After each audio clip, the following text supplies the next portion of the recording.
શિયાળાની શરૂઆત થતાં જ બનાસકાંઠા જિલ્લામાં ખેડૂતો મોટા પ્રમાણમાં બટાકા પાકનું વાવેતર કરતા હોય છે, પરંતુ છેલ્લા ઘણા સમયથી બટાકાના પાકમાં બદલાતા વાતાવરણમાં બટાટાના પાકમાં આવતા રોગ જીવાતના પ્રશ્નોથી ખેડૂતો મુશ્કેલીમાં મુકાયા છે। પરંતુ આ વર્ષે બટાકાની ખેતી કરતા ખેડૂતોએ આ રોગ જીવાતના પ્રશ્નોથી બચવા માટે કયા પ્રકારની કાળજી લેવી જોઈએ, આવો જાણીએ કૃષિ વિજ્ઞાન કેન્દ્રના વૈજ્ઞાનિક ડોક્ટર યોગેશ પવાર પાસેથી।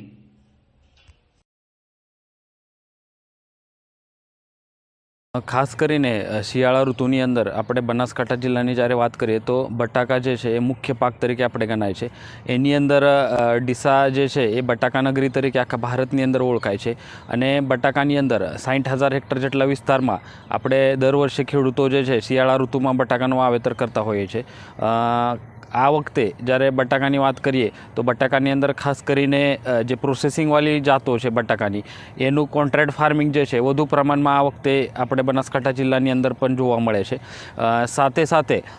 વાવેતર પદ્ધતિની વાત કરીએ તો ખાસ કરીને જે વાતાવરણમાં થતા બદલાવ છે એના લીધે જે આવતા પ્રશ્નો છે એના માટે ખેડૂતોએ કઈ રીતે આપણે કાળજી રાખીએ એના વિશે આપણે ચર્ચા કરશું। ખાસ કરીને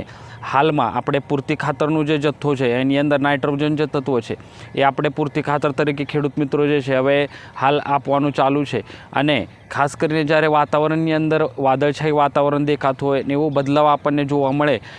તો એ સમય દરમિયાન ખાસ કરીને આપણે જે પીએચ છે એ સૌથી પહેલાં આપણે પીએચ જે છે એ ટાળવું પડે, જેનાથી જે રોગ જે છે એ આવવાની શક્યતા વધુ હોય છે। એટલે ખેડૂત મિત્રો ખાસ કરીને જ્યારે આપણે હવામાન વિભાગ દ્વારા કે એવી આગાહી હોય તો એના પહેલાં જ આપણે જે ફૂગનાશક દવાની આપણી ભલામણ છે એની અંદર ખાસ કરીને બટાકાની અંદર ક્લોરોથેલોનિલ જે દવા છે એનું છંટકાવ આપણે કરવાની ભલામણ છે। એના 10 દિવસ પછી હેક્ઝાકોનાઝોલ અને ફરીથી ત્રીજો છંટકાવ જે છે ક્લોરોથેલોનિલ આ દવાનો એ રીતે 10-10 દિવસના અંતરે 3 છંટકાવની આપણે બટાકાની અંદર ભલામણ કરેલી છે, જેના લીધે બટાકાની અંદર જે સુકારાના પ્રશ્નો આવે છે, જે ચરબીના રોગો આવે છે એને આપણે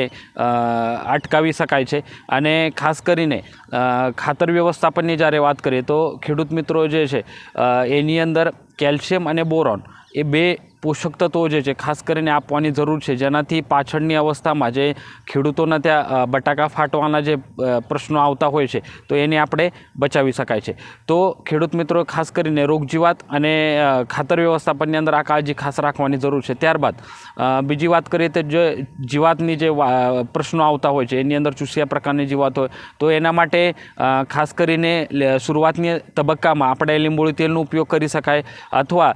પ્રાકૃતિક ખેતીની જે પદ્ધતિઓ છે એની અંદર આપણે નિમાશ્રનો ઉપયોગ કરી શકાય, દશપર્ણિયારકનો ઉપયોગ આપણે શરૂઆતના તબક્કામાં કરી શકાય, જેનાથી જે ચૂસિયા પ્રકારની જીવાતો છે એને અટકાવી શકાય। અને તેમ છતાં જો વધુ પ્રમાણમાં આપણને ચૂસિયા પ્રકારની જીવાતનું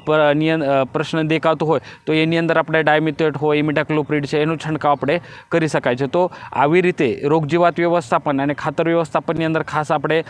બટાકાની અંદર કાળજી રાખવાની જરૂર છે, જેનાથી બટાકાની અંદર આપણે સારું એવું ઉત્પાદન મેળવી શકાય છે।